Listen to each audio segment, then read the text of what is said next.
حافظ شیرازی دیکھیے نا جی، 700 سال پہلے انہوں نے کہا حدیث عشق بیان کن بدن زبان کے تو دانی، عشق و محبت کی بات کرو جس زبان میں بھی کرو، وہ تو سانجی زبان ہے سانجی اور ہر زبان اپنی زبان ہے، محبت اور نفرت کی لغت تو ہر زبان میں ہر ہوتی ہے۔ زبان میں ہے، یہ تو ہمارا انتخاب ہے بالکل ہمارا انتخاب، کہ بھئی ہم کون سی اختیار کریں گے، کس طرف جو ہے جائیں گے۔ کوئی احیاء کی کوشش دارا جاتی سطح پہ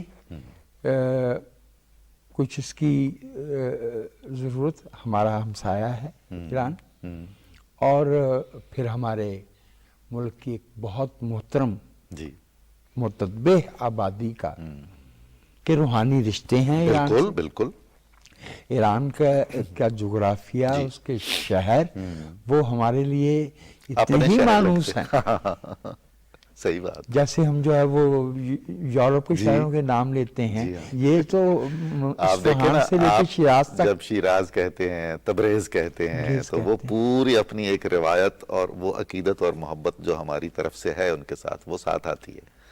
تہران کہتے ہیں، تہران کہتے ہیں، اور ہم تو تہران میں اجنبی بھی کہتے ہیں۔ بالکل، بہت خوب، تو وہ تو ہمارے جی ایسا ہی ہے، ہماری شعری لغت کا بے شک و شبہ حصہ ہے، ایک ستون ہے جی، ایک ستون۔ حصہ ہے۔ ڈاکٹر صاحب، آپ جب غزل کہتے ہیں تو وہ کلاسیکی روایت میں رچی ہوئی، جو آپ نظم کہتے ہیں وہ بالکل اس کی جدید لغت ہے، اس کے موضوعات بالکل جدید ہیں۔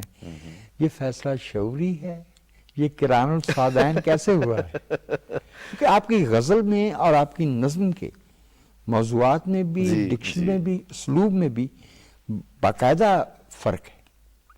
جی، یہ آپ بجا فرما رہے ہیں، تو یہ مرج البحرین جو ہے، اس میں کوئی شعوری کاوش نہیں شامل۔